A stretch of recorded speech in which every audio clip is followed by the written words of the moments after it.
Folks, I'm just going to come out and say it.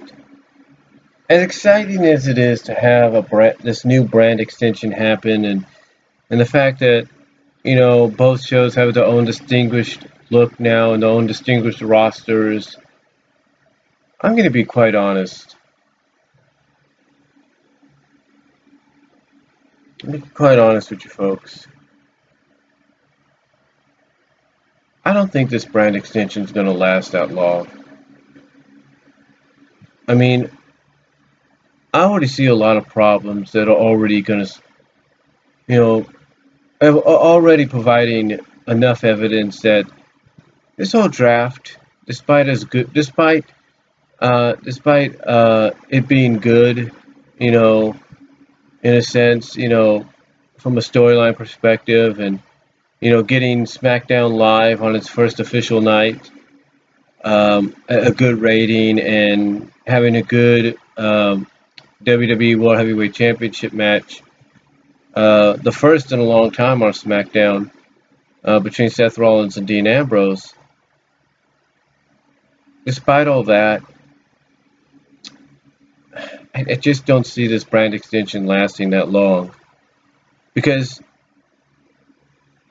because to me, what made the original brand extension unique, at least up to about 2009, 2010, 2008, 2009, or whenever they started to take a lot of the brand exclusive pay-per-views and started to co-brand them. What made it unique was you felt a distinguishment between the two brands. You felt a separation. You felt like you were watching two different promotions within the same promotion. You felt like you were watching something almost similar or echoing back to the Monday Night Wars, except it was a war between two WWE products fighting under the same roof. And to me,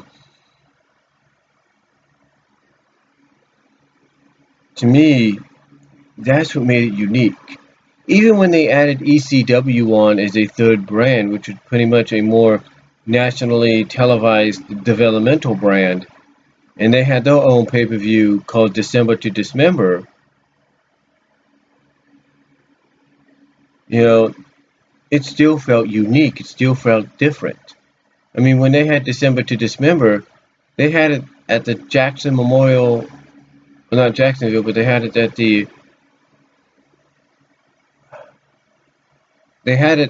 at a Memorial Coliseum in Augusta, Georgia, and it was a very small venue that they've never had a pay-per-view at before. I mean, they probably had a Raw or a SmackDown or whatever, or a live event, but they've never had a pay-per-view. And the reason they had it there was to give it that unique perspective of it's a smaller venue, so it fits ECW's style.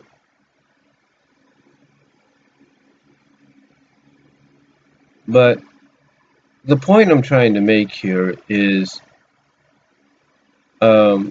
despite all its good efforts, all its good intentions,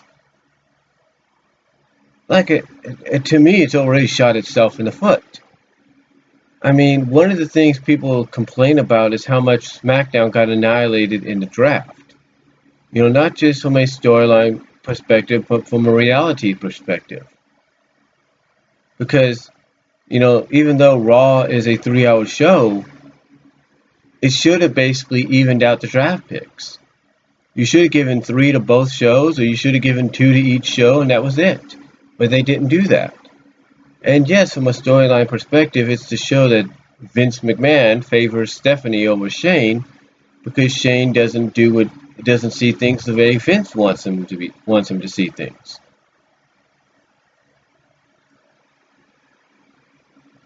And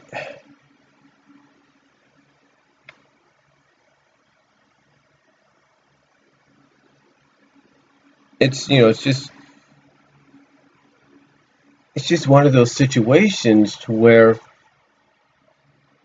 It's like, okay, I get the lopsidedness of the draft and roster when it comes from a storyline perspective, but in a reality perspective, if you take a look at it from a real sports perspective, it's like giving the freaking New York Yankees or the freaking Dallas Cowboys, with no offense to any of the fans or anything, but it's like giving the Yankees and the Cowboys a majority of the draft picks in the Major League Baseball and the NFL draft. Or if you want to look at it from a more recent perspective, and again, no offense to the fan base, it's like giving the Cleveland Cavaliers and um, the Pittsburgh Penguins, who both won their championships this year, a majority of the draft picks in the NBA and NHL draft. It's not fair to anybody else because you're making things more lopsided in their favor. It doesn't make anything fair, to anybody else. Now, some might say that from a storyline, if not reality perspective, it allows SmackDown to kind of rebuild itself from the ground up by having that smaller roster. And by having that smaller roster, it shows that it has more opportunity, more unique opportunity for men and women to come over and have the spotlight shine down on them. And that might be true, but the point is, whether you look at it that way as well, it doesn't excuse the fact that pretty much the WWE has already shot itself in the foot with this new brand extension because of the lopsidedness of the draft and the way it was done, storyline or reality or not. Another thing as well is they didn't really plan this out. I mean, here's a prime example of this being a desperation move just to get eyes on the product. They were still going back and forth on whether or not to have the WWE World Champion go between both shows or be exclusive to one show. And they have yet to even figure out what they're going to do as far as the women's and the tag titles go. The women's champion and the women's championship and the tag team championship go. Because even though we haven't really heard anything officially to where those are exclusive to Raw, despite the title holders being Raw superstars, it's still up in the air whether they're going to be Raw exclusive championships or they're eventually going to go between both brands. Because what sense does it make to have a majority of to have a good, healthy tag team division on SmackDown and sort of a, well, not so a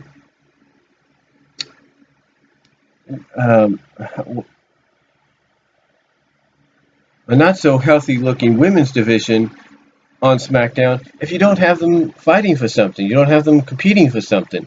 It doesn't make any sense.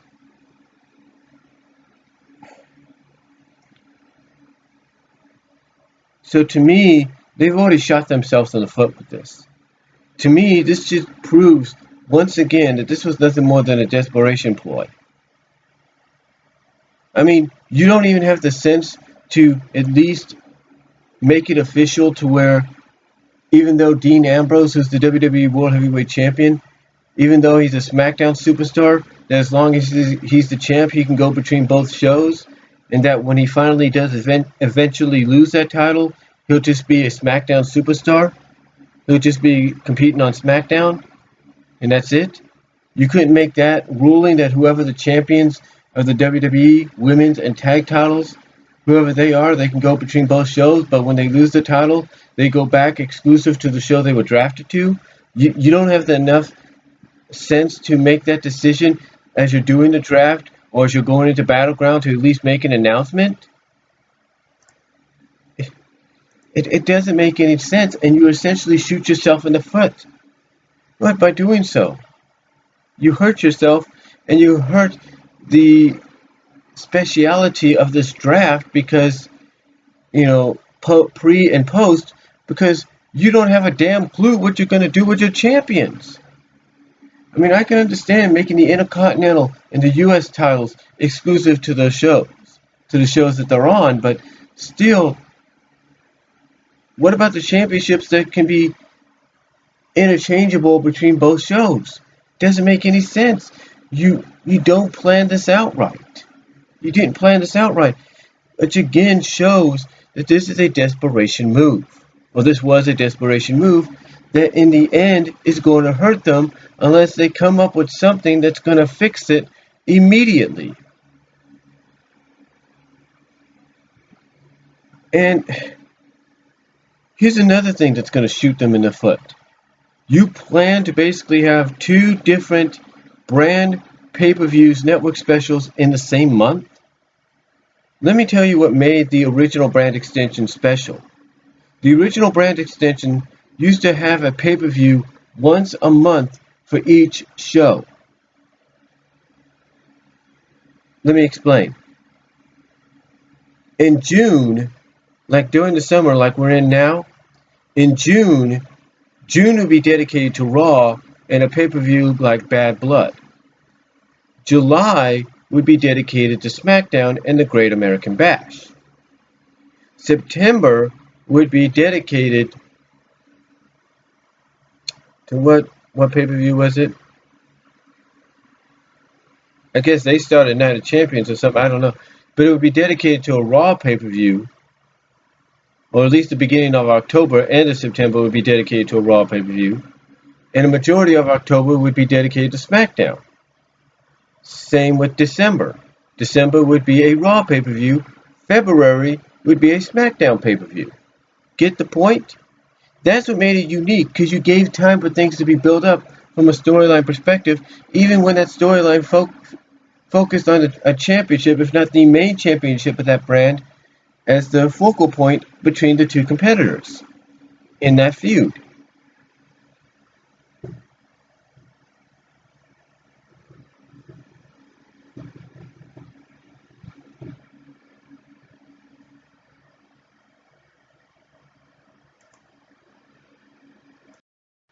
Like I said, it focused on those two in that feud.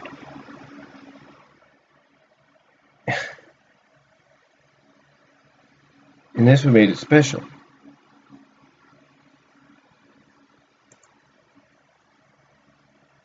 And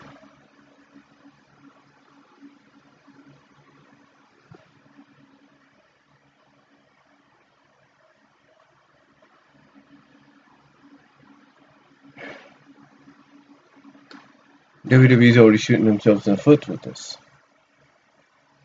Because you're basically giving each show a month, barely giving them a month to focus on what they plan to do. You're giving them barely a month.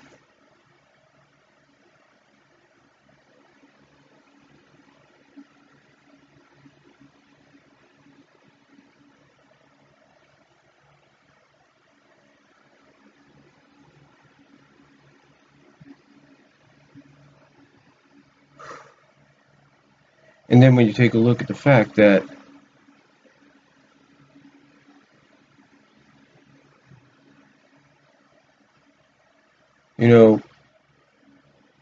one of the things they look at as a joke is the creation of the Universal Belt, which goes back to what I talked about them not having.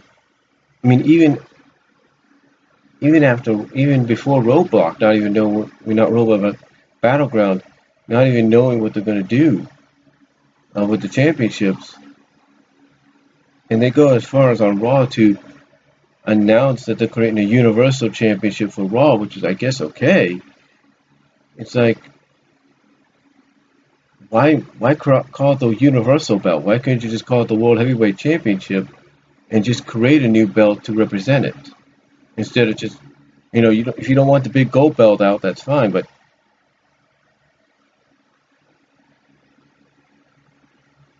why not, create a new championship to represent it? Instead of going out and saying, oh, we're going to call it the Universal Belt after the WWE Universe. It doesn't make any sense.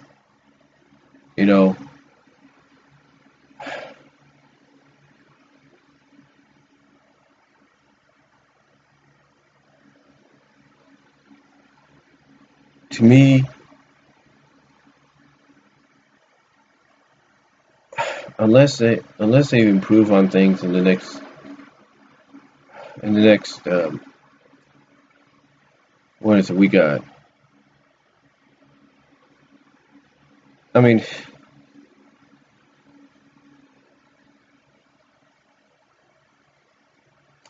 you know what makes this laughable, folks? I'm looking at the schedule now, and the first network exclusive pay-per-view, if not both network exclusive and pay-per-view, is SmackDown's Backlash.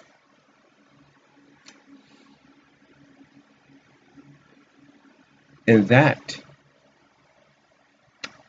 literally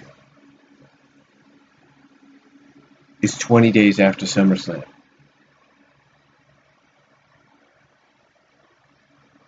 Not enough time. Not enough time. I mean, they'll have plenty of time afterwards when they head to No Mercy, but not enough time. Not enough time.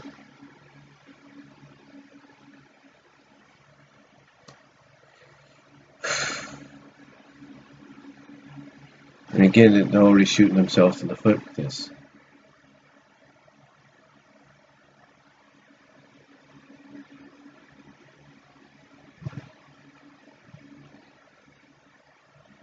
So unless things improve, folks, I don't think this brand extension lasting not even 2 years. If it can last beyond that and show that it can improve like it did in the first one, fine.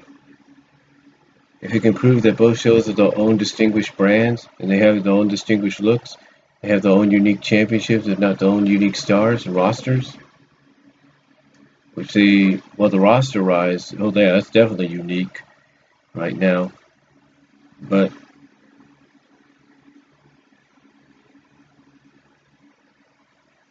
if they can prove that they are committed to this, committed to distinguishing both Raw and SmackDown as being separate and different from each other. I mean, I came out and I said that I think one of the unique things that SmackDown can do is create a championship that's totally different. And to me, something like taking a page out of Ring of Honor's playbook and bringing in something similar to the Pure Championship would be unique and different. It'd be their answer to the Cruiserweight Championship on Raw. But unless they get the shit together, if you will, excuse my language, God, I don't see it lasting. Because again, I look at this as being nothing more than a desperational ploy. And unless things improve, and they can prove me, the Lex Man, Bill Apter, John Solomon, OTR Central, Don Tony and Kevin Castle, unless they can prove us wrong,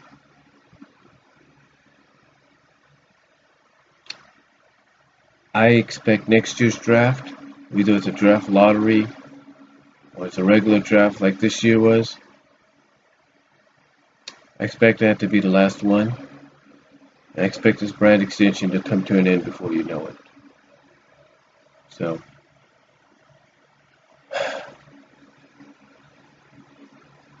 overall, folks,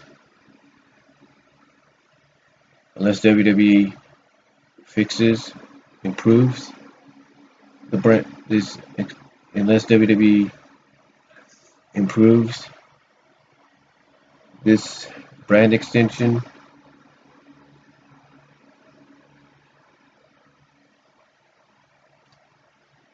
it ain't gonna last long. Let me know what you guys think.